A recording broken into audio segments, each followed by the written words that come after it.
मेरा मोहम्मद अरशद नाम है जी। 5 साल से मैं गुब्बारे बेच रहा हूँ। पहला गुब्बारा बेच रहा 2 रुपए का, फिर 5-4 रुपए का, हम 5 रुपए का गुब्बारा बेचता पे। गुब्बारे असं बेच लईदे ने, 100 गुब्बारा 150-200 गुब्बारा बिक जाता साडा। ते ਵੱਡੇ ਗਾਹਕ ਹੋਣੇ ਨੇ, 5-6 ਹਜ਼ਾਰ ਵਿਕ ਜਾਂਦੇ ਨੇ। ਬੱਚਿਆਂ ਕੋਲ 5-10 ਰੁਪਏ ਹੁੰਦੇ ਨੇ, 5-10 ਤੇ ਬੱਚੇ ਹੁਣ 2 ਬੱਚੇ ਆ ਜਾਣ, ਉਹਨਾਂ ਕੋਲ 10 ਰੁਪਏ ਹੋਣ, ਉਹਨਾਂ ਨੂੰ ਫਿਰ 2 ਦੇ ਛੱਡੀਦੇ ਨੇ।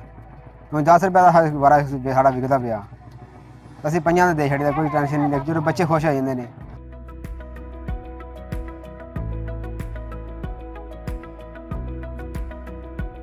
ਜਿਹੜੇ ਵੱਡੇ ਗੁब्बारे 50 ਵਾਲੇ ਨੇ, ਉਹ 1-2-4 ਵਿਕਦੇ ਨੇ, 3 ਵਿਕਦੇ ਨੇ, ਬਸ ਇਤਨੇ ਵਿਕਦੇ ਨੇ। ਅਸੀਂ 2 ਵਜੇ ਸ਼ੁਰੂ ਕੰਮ ਹੁੰਦਾ ਸਾਡਾ, ਅਸੀਂ ਸ਼ਾਮਾਂ ਦਾਣਾ ਤੱਕ ਵੇਚਦੇ ਹਾਂ। ਸ਼ਾਮਾਂ ਦਾਣਾ ਬਾਅਦ ਕੋਈ ਹਨੇਰਾ ਵੀ ਸਾਨੂੰ ਬਾਹਰ ਹੀ ਹੋ ਜਾਂਦਾ ਪਿੰਡਾਂ 'ਚ, ਬਹੁਤਾ ਪਿੰਡਾਂ 'ਚ ਫਿਰਦਾ, ਅਸੀਂ शहर ही घट फिरदा। सर्दियों में गुब्बारे का काम ज़्यादा होता है, तो गर्मियों में भी नहीं है काम, बिल्कुल ही नहीं होता। गर्मी जो है नुकसान है, गुब्बारे पाट जाते हैं, एक टैंकी सिलेंडर सारा गर्म होता, बिल्कुल काम चलता नहीं गर्मी। बच्चे लेते नहीं है, ये पाइप पाट जाते हैं धूप से, नहीं है अच्छे बच्चे लेंदे भी नहीं लेंदे। फिर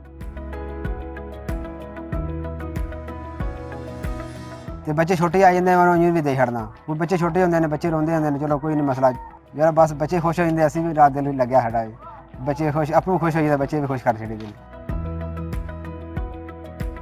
अनमोनीयम बूरा होंदा, कस्टम सोडा होंदा, पानी होंदा, 3 शामां पैंदियां इहदे च, गैस बन जांदा। खतरा इसका तां होता है, हुण इहदे च पैंदी है आधा किलो गैस पाई जांदी है, मसाला इस च पैंदा, असीं पाइया सिर्फ पाईदा, पाईदा क्योंकि अपना जान वाली वेखी दा, नाले उंज मीटर लग्या साडा, मीटर लग्या, मीटर दा कोई टेंशन नहीं है सानूं, मीटर वैस छड्डदा भी इतना गैस बनदा, जे अवर हो जे असीं गैस घट छड्डीदा।